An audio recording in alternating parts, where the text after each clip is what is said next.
f of x equals a constant. All right, remember that's going to be a straight line. The domain is all real numbers, right? No matter what number you plug in, you get that constant out as an answer, right? So if it was f of x equals 3, you can plug in any number you want and your answer will be 3. Okay, your slope is 0, right? You have a horizontal line. Your squared functions, okay, have the parabola, right? We have some interesting points in the parabola that we're going to talk about today, right? Some points of interest, I should say. Okay, you have the U-shaped, it's symmetrical. It faces up normally. What would happen if I put a negative in front of the x squared? What would happen to my graph? Does anybody remember? I believe you should. I'm sorry, say it again. Flip. It flips it, right? It would be a downward facing parabola. Good. Okay. Your domain, again, right? There's nothing stopping us from plugging anything in. You can plug in anything you want from negative infinity to positive infinity. But your range, right, is just the positive numbers from 0 to positive infinity. Then we have our root, okay, or our radical. Here we have the next lesson, either tomorrow or later this week, we're going to learn about inverse functions, okay? The square root is the inverse of x squared. So these graphs are related, okay? This graph rotated 90 degrees gives us part of this graph, okay? Here we have our first restriction on the domain. We can only plug in positive numbers, like we said on Friday. And because of that, our range is also positive numbers from 0 to infinity.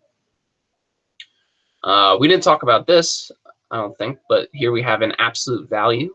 Okay, it's kind of like the parabola almost, but it's a straight line. Okay, and here we have a slope of 1.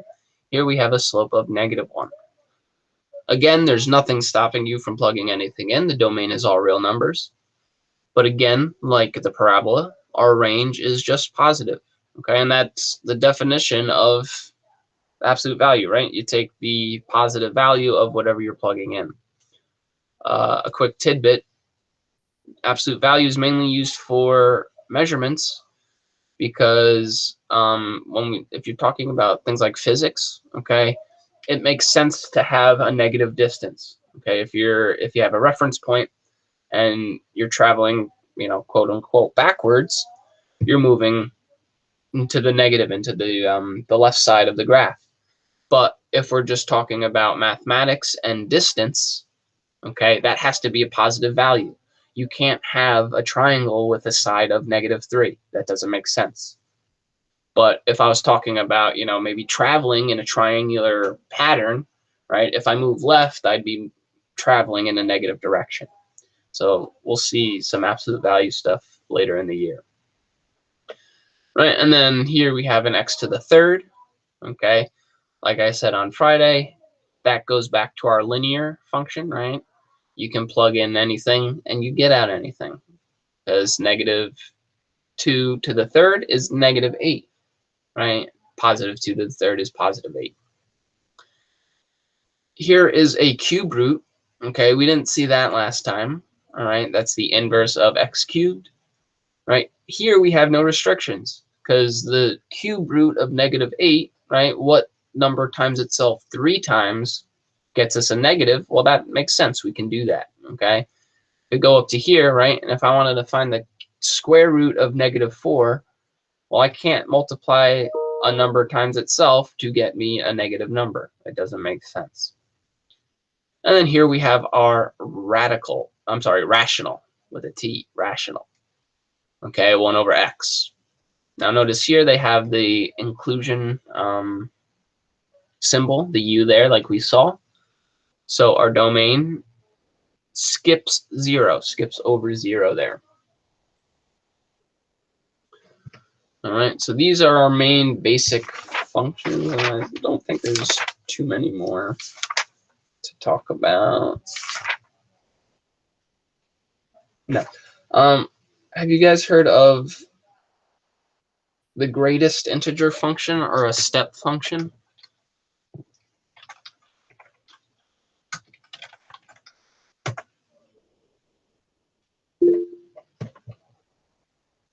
I Okay. did.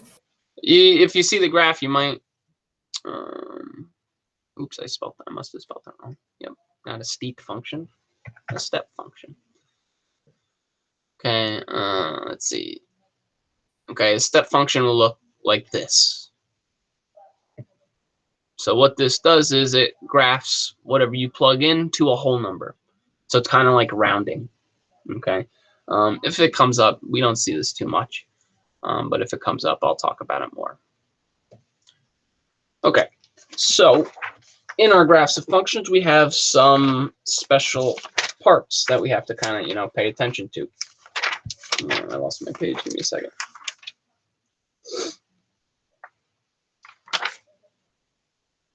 Okay, so we went over the vertical line test, right? So the first thing we have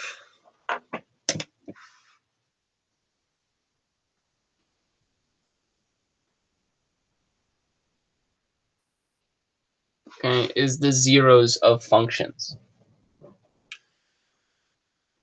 Okay, so this is when we have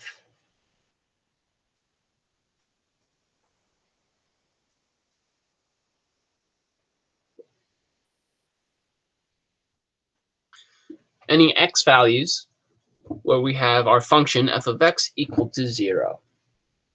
Okay, in algebra 2,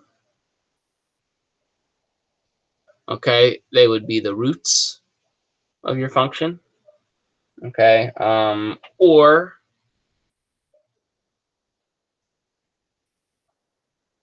we call them the x-intercepts, where the graph passes through the x-axis. Okay, so when we do stuff like this, right, let's take a look at a quick example.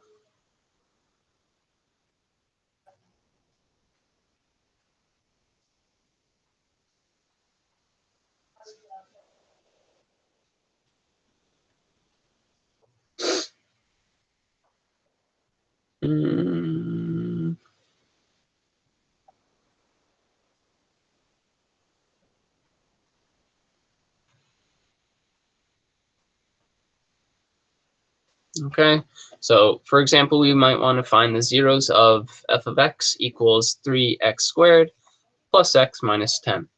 Right, so what we do, okay, this should be somewhat review. We're going to take our function and we're going to set it equal to 0, and we're going to solve. Now, sometimes we could take some direct roots, right, and we can do opposite. Wow, my mind just went blank. Inverse operations, that's the word I'm looking for. Okay, but that's usually when we have an x by itself, right? In this particular case, I can't separate the x's to get the x alone, right? So we'd have to do factoring, right? So we have two parentheses.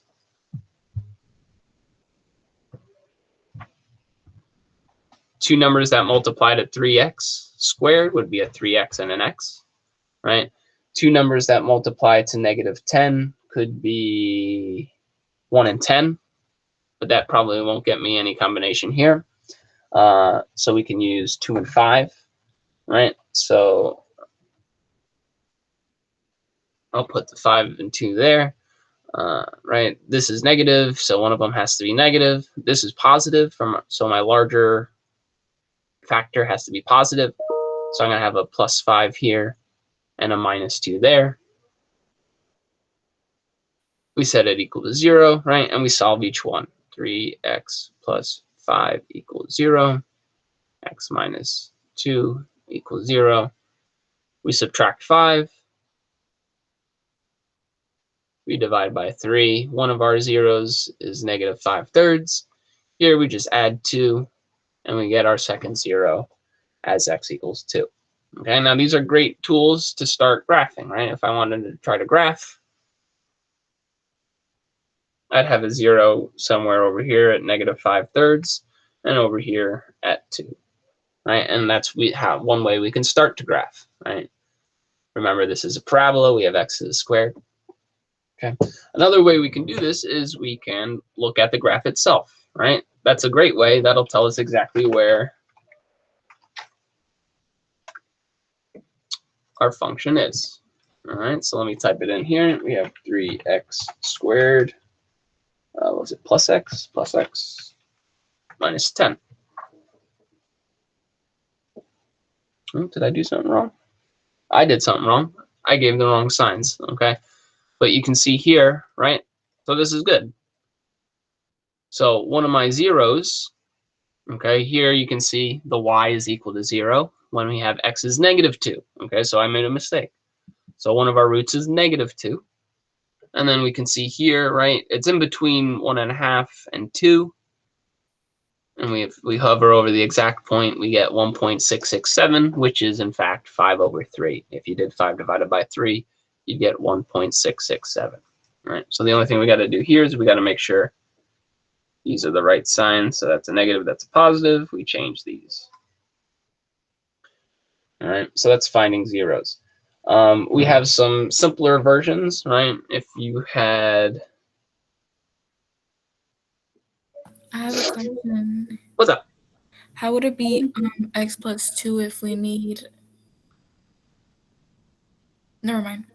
I got it. But yeah, so I changed that. I changed the sign of both of them, right? Mm-hmm. Okay, yeah.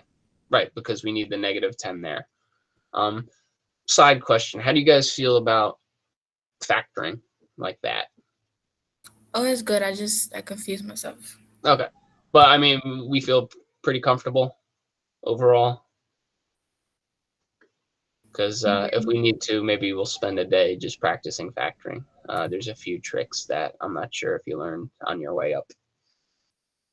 All right. So if it comes to a point, just let me know. Hey, Mr. Murray, you know, we're having some issues, and we'll take a day or two to just factor, because that stuff will definitely help us later on in the year.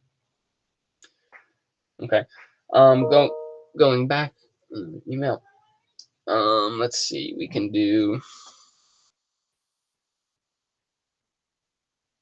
right, the square root of 10 minus x squared. Now here I only have 1x, right? So now we just do inverse operations. Be careful though, well, not be careful, but just be aware that sometimes your inverse operation won't really do anything because you have a 0 over here. All right, by example, let's see. What's the first thing I have to do to start getting this x alone? What's the first thing I have to remove in this expression? Square root. The square root. How do we get rid of the square root? We square it. We square it, right?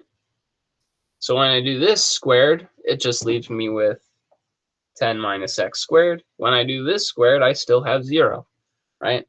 So technically, I did a step, but it doesn't look like I did anything other than remove the square root. Okay, that's okay. There's nothing wrong with that. Next, we would subtract 10, right? So -10 equals -x squared. We can change both the signs, multiply them both by a -1, right? And then we would have x equals... well, if the opposite of square root is squared, the opposite of squared is going to be the square root, okay? But when we take the square root, what should I add in front of it? What should always go in front of a square root when we place it there? Do we know?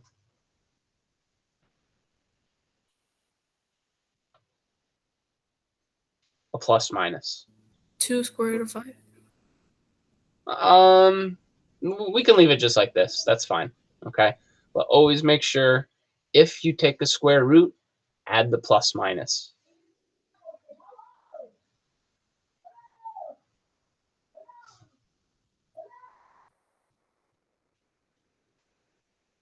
Okay, make sure you do the plus minus. All right, because again, I don't know what exactly you learned in algebra, but when we see the degree of a polynomial is 2, that tells us that there are 2 solutions. There are 2 zeros. Okay, so we have to take into account the plus and minus. All right, so sometimes it'll be straightforward like that. Sometimes you got to do some factoring. All right. Any questions about the zeros?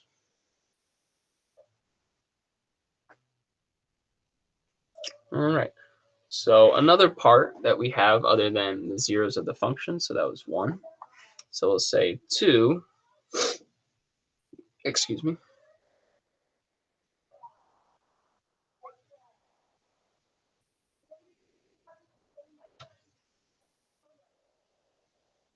Okay, is minimum and maximum. Now I threw this word out here, relative, because if we take a look at certain graphs, right, like x squared, right, let's go back to this real quick. Okay, when I have x squared, I have one minimum, right? So we call that the absolute minimum because it's the lowest we're gonna go, right? There would be no maximum because it goes up and up and up forever in both directions. Okay, it goes up to positive infinity. So here we would have one minimum. Some of our functions don't look that nice. Okay, so we might have something like this. Okay, so here at these 2 points, okay, these would be maximums, right? Now, this isn't the most maximum point. This isn't the highest point that we have, but we call this a relative maximum because in this area, right, if I kind of focused on one area, that would be the maximum. Okay, if I focus on this area, that would be the maximum. Down here would be the relative minimum because it's the lowest point around here, but obviously it's not going to be the lowest point because I'm going down forever. Okay, so there we use the word relative. We have a formal definition I'll give you.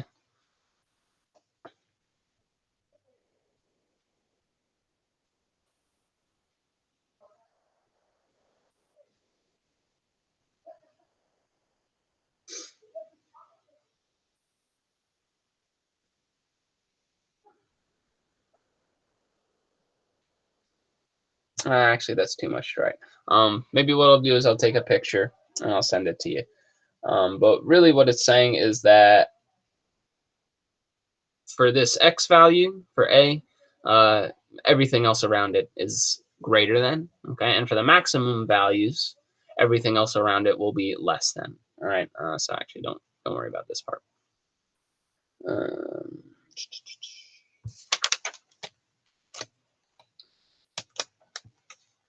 right, we have something that we're going to talk about a little bit more. Okay, so our third point.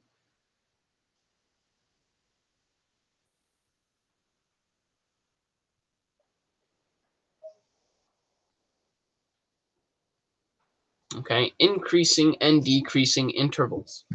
So again, on some graph,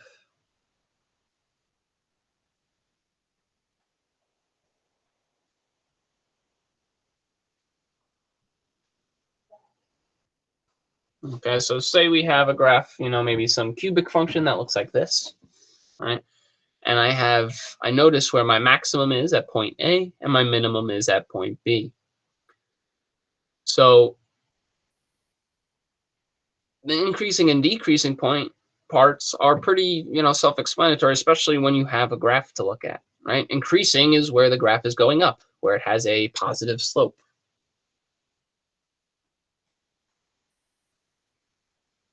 Okay, well here, right, again, this will go off forever, but starting off to the left, right, I'm going up, up, up, up, up, up, and I stop going up here at point A. So I would say that we are increasing on the interval negative infinity to A, right? So I go from negative infinity and I stop increasing at A. Then here, from A to B, right, we have a downward slope. So that would be our decreasing. Right? So that would be from A to B. And then after B, we start going back up. We start increasing again. So from B to the foreseeable future, positive infinity, we're increasing. All right, and again, we'll take a look at some more examples where it's a little more with some numbers and stuff. But I'm just getting you the basics right now. Okay, we can have a situation where it's neither. Okay, if I had a graph of some piecewise function that looked like this, right? From this left part, I'd be increasing. This right part, I wouldn't be increasing. Okay, and here we say that's constant. Okay, and this actually brings me to my next point. Are we good with this? Can I move on, or do you need a second? Hold on. Okay. Can I get a second? Yeah, sure. Yeah, guys, if I'm ever going too fast, okay, just say, hey, Mr. Murray, stop.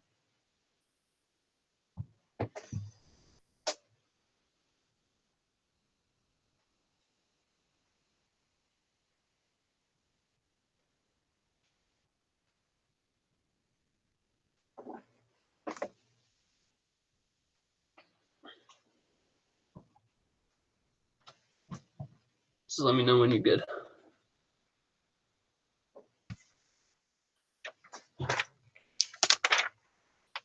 Oh, it's almost time.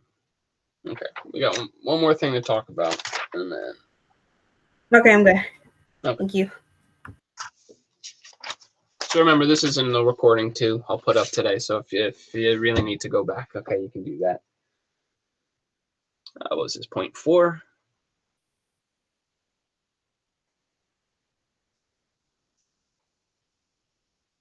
Okay.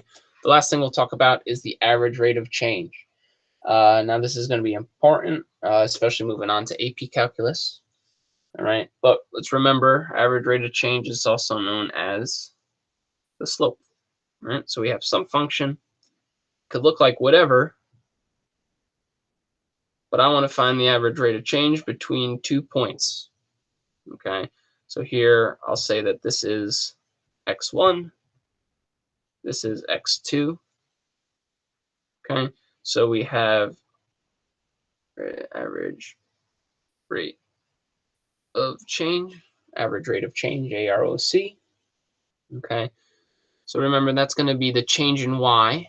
So what we're going to say is f of x2 minus f of x1 over the change in x, which is just x2 minus x1. Now all this is a fancier way in function notation of doing y2 minus y1 over x2 minus x1.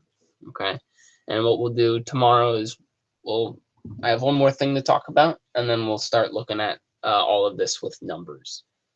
All right. So there's just going to be like one question today. So check Google Classroom. It's just like a like a DOL question. Just answer that, and then we'll continue with this all of this tomorrow. All right, guys. Any last minute questions before we dismiss?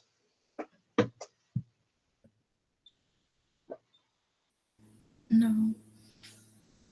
All right. So if that's all, enjoy the rest of your day. Good luck with the rest of your classes, and I'll see you tomorrow. Thank you. You too. All right. Bye, Mr. Murray. Bye-bye. Bye, Bye, Mr. Murray. Have a good one.